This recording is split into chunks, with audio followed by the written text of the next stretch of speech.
नमस्कार। मैं स्वामी सच्चिदानंद बड़ोदरा से। सबको नव वर्ष की शुभकामनाएं।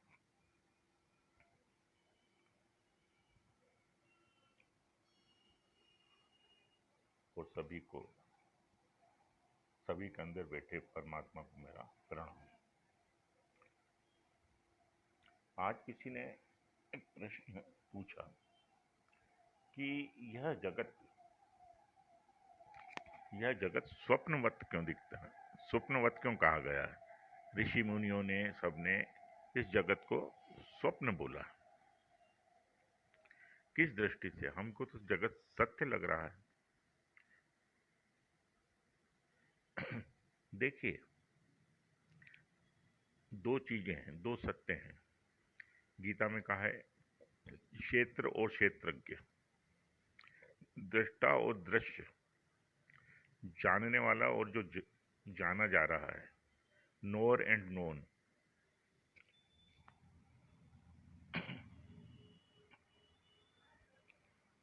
तो हम जगत के प्रति अर्थात दृश्य के प्रति, नोन के प्रति तो जागरूक हैं, इसलिए हमें सत्य भास रहा है। लेकिन जो नोअर है, जो क्षेत्रज्ञ, जो साक्षी है, जो इनको जानने वाली सत्ता है, वो उसके प्रति हम सब सोए हुए।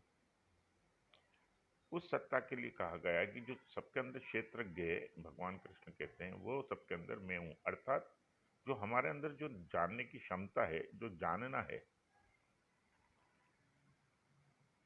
जो वो चैतन्य, जो बोध है, जो आत्मा है, वो परम सत्य है।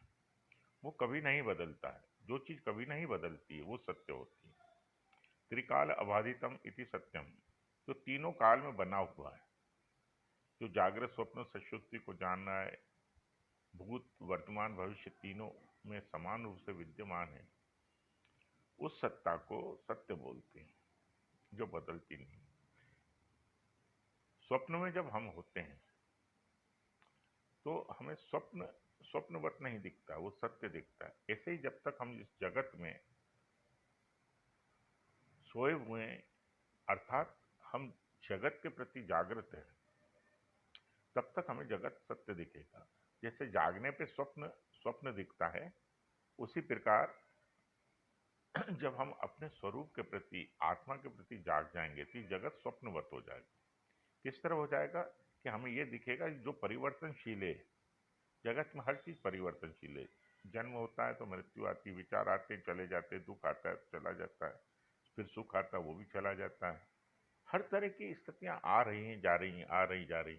लेकिन इनको जानने वाला साक्षी आत्मा, आपके अंदर जो मैं हूं का जो विचार रहित बोध है, वो सतत बना हुआ है। उसमें कोई परिवर्तन हो नहीं रहा है, उसमें हो नहीं सकता है। अब बचपन से बुढ़ापे तक देखो, आपके अंदर अपने होने का बोध है। बाकी सब बदल गया, शरीर बदल गया, मन बदल गए, भाव बदल गए, संबंध बदल गए, हर चीज निरंतर बदलती जा रही है। लेकिन अंदर गहराई में हमारे अपने होने का बोध नहीं बदलता है। रात सुबह हम जब उठते हैं तो कहते हैं बहुत अच्छी नींद आई, कहते हैं ना। वो रात को सोते समय जो सो रहा था सुबह उठता है। तो वो जो हमारा जो होनापन है, सोने के पहले, सोने के बाद और निद्रा में, तीनों काल में बना हुआ, उसमें कोई भी परिवर्तन नहीं हो रहा। गीता में कहा है कि या निशा सर्वभूतानाम तस्याम जागृति संयमी, यस्याम जागृति भूतानि सा निशा पश्यत मुने। कि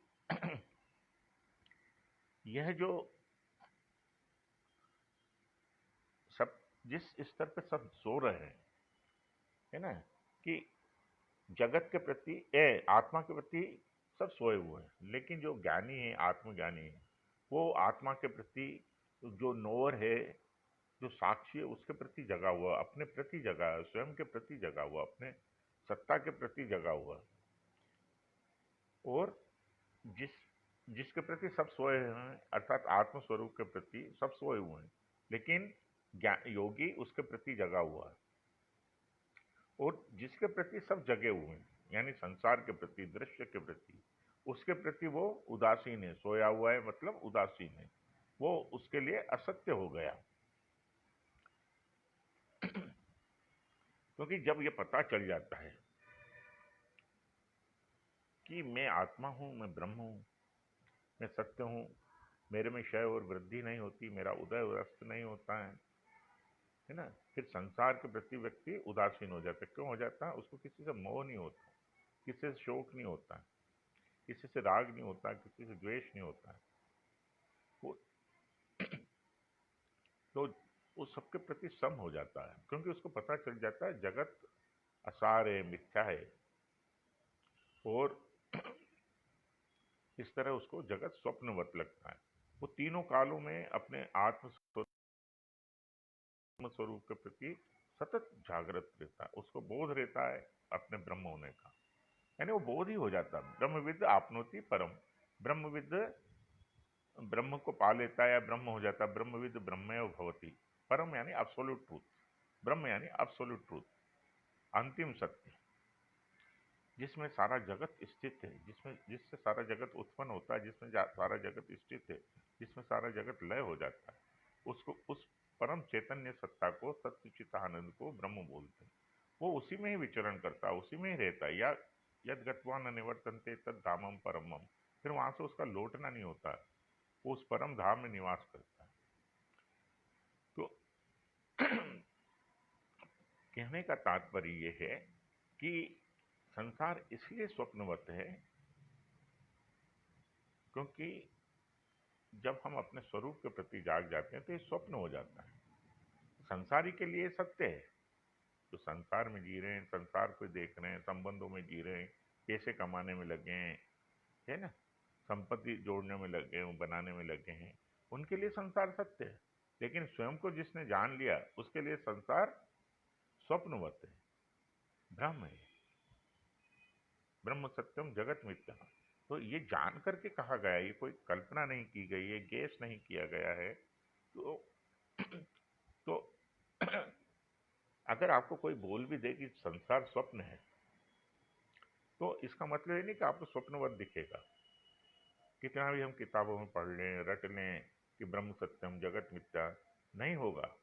आप देखें ना, बड़े बड़े आश्रमों में जाइए, महात्माओं को जाइए, सब ये बोल रहे हैं ब्रह्म सत्यम जगत मिथ्या, कह रहा है ना, लेकिन आप उनकी गतिविधियों को देखिए, जितने भी विद्वान है सब कह रहे हैं कि ब्रह्म सत्यम जगत मिथ्या। गतिविधियों को देखिए, गतिविधियां तो ऐसी हैं कि संसार उनको सत्य दिख रहा है, ब्रह्म सत्य नहीं दिख रहा।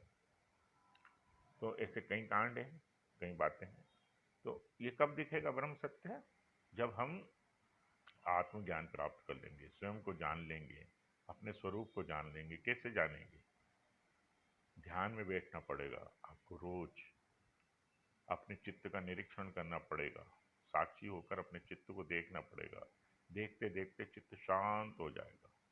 जब चित्त शांत हो जाएगा, है ना, योग चित्त वृत्ति निरोध, जब चित्त शांत हो जाएगा, वृत्तियां शांत हो जाएगी, सदा दृष्टा स्वरूप अवस्था में, तब ये जो दृष्टा है, ये देखने वाला है, अपने आत्म स्वरूप में, सच्चिदानंद स्वरूप में स्थित हो जाएगा, अपने ब्रह्म स्वरूप में स्थित हो जाएगा।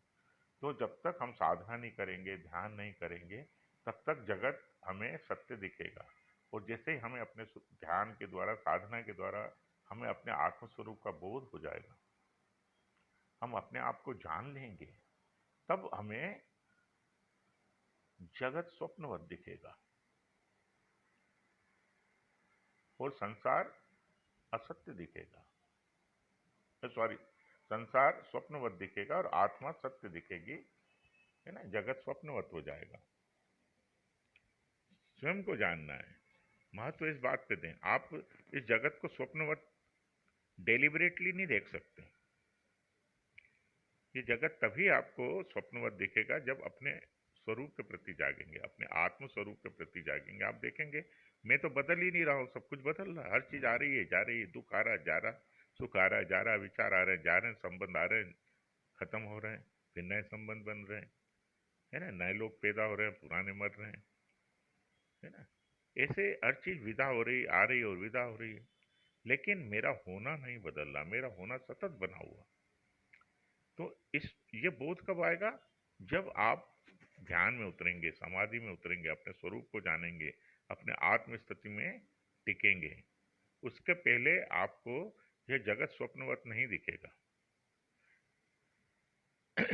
शास्त्रों में यह भी कहा गया है कि कृत्वा दृष्टि ज्ञानमय पश्य जगत ब्रह्ममय, कि अपनी दृष्टि को ज्ञानमय कर लो, ये जगत ब्रह्ममय दिखेगा। पहले अपनी दृष्टि को ज्ञानमय करो।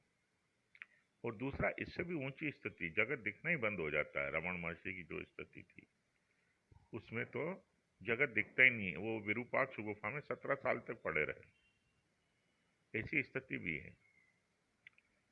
और अगला एक प्रश्न पूछा गया है, क्या आत्मस्मरण सेल्फ अवेयरनेस और अहोभाव पर्यायवाची एक ही शब्द, एक ही बात है? नहीं, आत्मस्मरण साधना है, अभ्यास है ना। अभी मन की क्या स्थिति है? विचारों का प्रवाह, एक के बाद एक विचार, एक के बाद एक विचार, हमें अपने होने का बोध ही नहीं है। पहले आत्मस्मरण को समझ लीजिए क्या है। आत्मस्मरण है कि स्वयं का बोध। अभी हमें स्वयं का बोध नहीं हो रहा है, अभी हमारे अंदर संसार का बोध हो रहा है। संसार के बारे में निरंतर निरंतर एक के बाद एक विचार, एक के बाद एक विचार चलते जाते, अपना पता ही नहीं है। ये विचारों की श्रृंखला टूटेगी तब हमें पता चलेगा कि मैं हूं। हमें मुझे पता ही नहीं। अभानापादक और असत्वापादक जो दो आवरण है ना, जो हमारे स्वरूप का बोध नहीं होने दे रहे, हमारे होने का बोध नहीं होने दे रहे, जब तक वो टूटेंगे नहीं, तो जो हमारे अंदर मल विक्षेप पड़े हुए हैं उसके कारण हमें अपना बोध नहीं हो रहा है। एक निद्रा है, हम सोए हुए हैं अपने स्वरूप के प्रति, गहरा सोए हुए, बेहोश है। सोए ही नहीं है, बेहोश है। सोए हुए व्यक्ति को तो आवाज दो तो उठ जाएगा, बेहोश को तो आवाज भी दोगे तो नहीं उठेगा। आप किसी को बोलो उठ, तू ब्रह्म स्वरूप है, आत्म स्वरूप, तो कोई जाग थोड़ी जाएगा। तो इसी प्रकार आम आदमी के अंदर जो विचारों की सतत श्रृंखला चल रही है, पहले उसको देखना सीखना पड़ेगा, उसका साक्षी होना पड़ेगा। तो उसमें क्या होगा, श्रृंखला टूटना शुरू हो जाएगी, विचारों का प्रवाह टूटना, उसमें अंतराल पैदा होना शुरू हो जाएगा। उस अंतराल में, उस गैप में, उस इंटरवल में हमें कुछ क्षण मिलेंगे कि जब कोई विचार नहीं, कोई भाव नहीं, लेकिन मैं हूं, अपने होने का बोध। उस बोध के प्रति, अपने होने के प्रति जागरूक होना बिना विचार के। या आप ऐसा करके देखिए कि आंखें बंद करके बैठ जाइए, कुछ सोचिए मत, सिर्फ महसूस करिए मैं हूं, फील करिए मैं हूं, बिना शब्द के। अगर आपको बोध हो रहा है तो अच्छा है, नहीं हो रहा है, विचार ही विचार आ रहे हैं, तो उन विचारों के साक्षी हो जाइए। रमण महर्षि से किसी ने पूछा कि what is self inquiry and what is easiest and direct way to it. तो रमण महर्षि थोड़ी देर रुके, ही वेटेड एंड स्माइल्ड, और मुस्कुरा, फिर उन्होंने कहा कि सेल्फ इंक्वायरी का सीधा सरल तरीका यह है कि be aware of I am, मैं हूं, इसके प्रति जागरूक हूं। हम हैं तो सही, लेकिन हम उसके प्रति, अपने होने के प्रति बोधपूर्ण नहीं, अपनी सत्ता के प्रति जागरूक नहीं, हमारे हमारे अंदर अपना जो होनापन है, बीइंगनेस, उसके प्रति हम अवेयर नहीं। हम सबके प्रति हैं, सराउंडिंग सबके प्रति जागरूक है, लेकिन स्वयं के प्रति नहीं। रमन महर्षि एक कहानी सुनाते थे कि 10 लोग नदी का पार कर गए। फिर उन्होंने कहा कहीं कोई डूब तो नहीं गया, हम गिने। तो हर एक आदमी क्या करता था, स्वयं को छोड़ के बाकी 9 को गिनता था, खुद को नहीं गिनता। तो जब भी कंक्लूजन निकलता, काउंटिंग खत्म होती, तो कहते 9 है, एक कहीं डूब गया। तो वहां से एक व्यक्ति गुजरा, उसने कहा क्यों, क्या हो गया? कि हमारा एक व्यक्ति डूब गया। कि कितने थे? कि 10। कि तुम 10 तो हो, कि कहाँ है? अरे उन्होंने कहा 10 के खड़े हो जाओ, एक एक के बाद एक नंबर बोलते जाना। फिर सबने एक एक करके बोला, 1 2 3 4 5 6 7 8 9 10, ये हो गया 10। होता क्या है, हम स्वयं के अलावा बाकी सबको जानते हैं, खुद को नहीं जानते। ये खुद को जानना, उसके प्रति बोधपूर्ण रहना, इसको कहते हैं आत्मस्मरण। तो आत्मस्मरण से क्या होगा, आत्मा आनंद स्वरूप है। आनंद स्वरूप होने के कारण जब हम इसके प्रति बोधपूर्ण होने लगते हैं, तो धीरे धीरे धीरे मन की परतें टूटने लगती हैं। मन गिरने लगता है, मन डिसअपियर होने लगता है, आप तटस्थ हो जाते हैं, स्वयं में स्थित हो जाते हैं। तथा दृष्टा स्वरूप अवस्थानम, दृष्टा अपने स्वरूप में स्थित हो जाते हैं। जब आप स्वरूप में स्थित हो जाते हैं तो आपका स्वरूप आनंद है। यू आर मेड ऑफ आनंद। तो आप आनंद से बने हुए हैं। आनंद आपका उपादान है, स्टफ है, स्वरूप है, स्वभाव है। ब्रह्म सूत्र में शुरू में ही कहा है कि ब्रह्म आनंद स्वरूप है। तो जब आप आनंद को महसूस करने लगते हैं तो आपके अंदर एक ग्रेटिट्यूड का भाव पैदा होता है, अहोभाव पैदा होता है। उस वो उसका फल है आत्मस्मरण का, सेल्फ अवेयरनेस। सेल्फ आनंद है, आत्मा आनंद है। इसलिए जब हम उसमें टिकते हैं, जब उसका ड्यूरेशन बढ़ता है, तो धीरे धीरे धीरे धीरे हम अपने निकट जाते हैं, गहराइयों में अपने स्वरूप से कनेक्टेड होते हैं।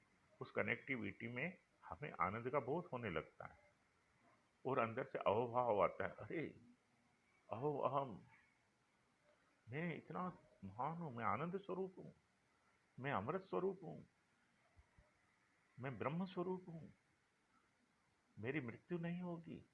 ऐसा बोध उत्पन्न होने पर एक अहोभाव आता है, अहो अहम नमो मयम। अष्टावक्र गीता में कहा ना, ओ मैं कितना महान हूँ, मैं स्वयं ही मेरे को नमस्कार कर रहा हूँ, मैं खुद को ही अपना प्रणाम कर रहा हूँ। तो ये अहोभाव है, अहो अहम नमो मयम, मैं मुझे ही नमस्कार कर रहा हूँ, ओ मैं कितना महान हूँ। ये अहंकार नहीं बोला गया, ये अपने ब्रह्म स्वरूप को जानने के बाद बोला गया। ये कोई सामान्य डिक्लेरेशन नहीं है, ये बहुत बड़ी घोषणा है। हमारे शास्त्रों में कहा ना, महावाक्य अहम ब्रह्मास्मि, यानी ब्रह्म क्या है, जिसमें पूरा यूनिवर्स 13.8 बिलियन लाइट ईयर्स का जो उसका फैलाव है, वो पूरा का पूरा इतना बड़ा यूनिवर्स उस ब्रह्म में स्थित है। वो ब्रह्म अनंत है, सत्यम ज्ञानम अनंतम ब्रह्म। जब हम जान लेंगे तो हम, मैं स्वयं ब्रह्म हूँ, ब्रह्मविद ब्रह्मेव भवति, तो कितना अहोभाव पैदा होगा, आप सोच के देखिए। अभी हम कितनी क्षुद्र चीजों में फंसे रहते हैं, अपने को देह मानते हैं, मन मानते हैं, व्यक्ति मानते हैं, पंडित मानते हैं, धनवान मानते हैं, ताकतवर मानते हैं, सुंदर मानते हैं, पुरुष मानते हैं, स्त्री मानते हैं, बहुत सारी चीजें मानते हैं। ये सब अहंकार है। अपने को ब्रह्म जान लेना अहंकार नहीं है, बल्कि अहंकार की निवृत्ति के बाद ही, अहम की निवृत्ति के बाद ही हमें अपने ब्रह्म होने का बोध होता है। अहंकार का नाश ही ब्रह्म ज्ञान है। तो आत्मस्मरण का परिणाम अहोभाव है, ब्रह्म ज्ञान है।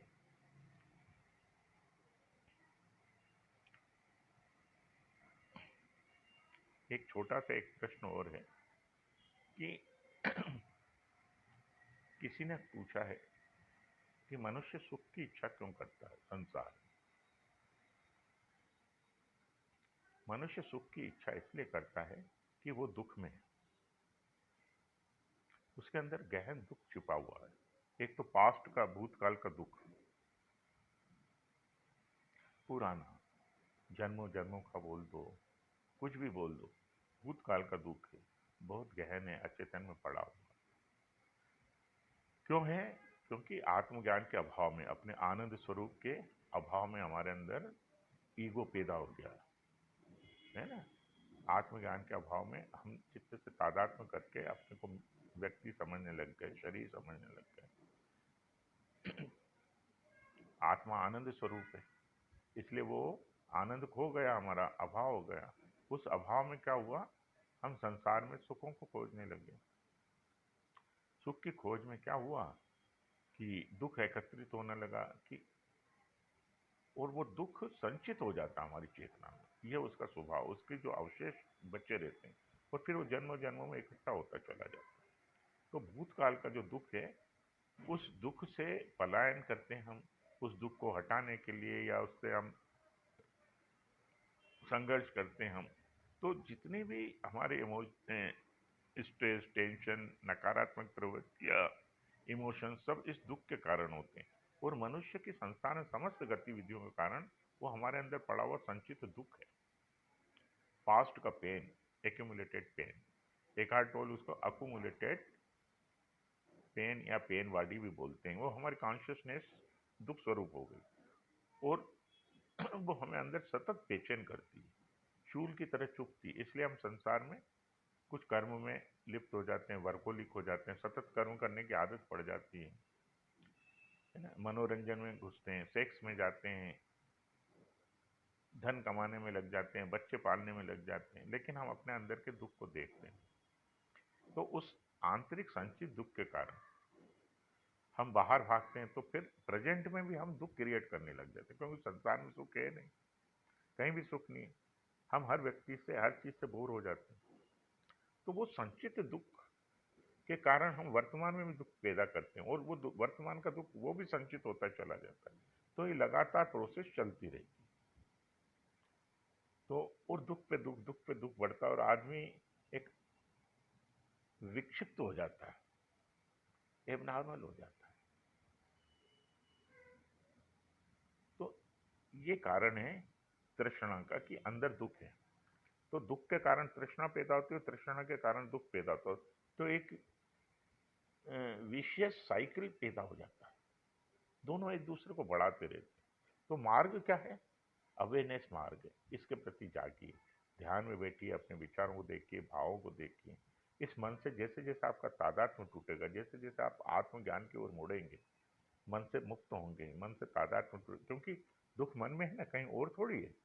दुख बाहर नहीं है, आप हमारे चित्त में है। तो जैसे जैसे हम मन से अलग होंगे, चित्त से अलग होंगे, तो हमारा संबंध मन से अलग होगा, दुख कम होगा, और नया दुख बनना बंद हो जाएगा। और जिस दिन मन विरल हो गया, मन का क्षय हुआ, मन गिर गया, तो हम परम आनंद की स्थिति में आ जाएंगे। तो आत्मज्ञान के अलावा कोई उपाय नहीं है ये दुख नष्ट हो। और आत्मज्ञान आता है ध्यान से, अवेयरनेस से, साक्षित्व से, जागरूकता से, अपने स्वरूप के प्रति जागरूक होने से, आत्मस्मरण से। ठीक। कल एक प्रश्न पूछा गया किसी भक्त ने, कि ध्यान में जब बैठते हैं हम, मन पूर्ण शांत हो जाता है, कोई विचार नहीं, कोई भाव नहीं, कोई विक्षेप नहीं, कोई क्रोध नहीं, हम कितने आनंद में रहते हैं। लेकिन जब हम व्यवहार में उतरते हैं तो वो सब खो क्यों जाता है? मैंने पूछा उनसे कि ध्यान में, जब आप ध्यान में बैठते हैं तो क्या करते हैं, कि विचारों को देखते हैं, भावों को देखते हैं। मैंने कहा उससे क्या होता है, कि वो शांत हो जाते हैं। मैंने कहा यही सूत्र है, कि जब हम व्यवहार में उतरते हैं तब हम विचार और भाव के प्रति जागरूक नहीं होते। जागरूक न होने से चित्त फिर सक्रिय हो जाता है।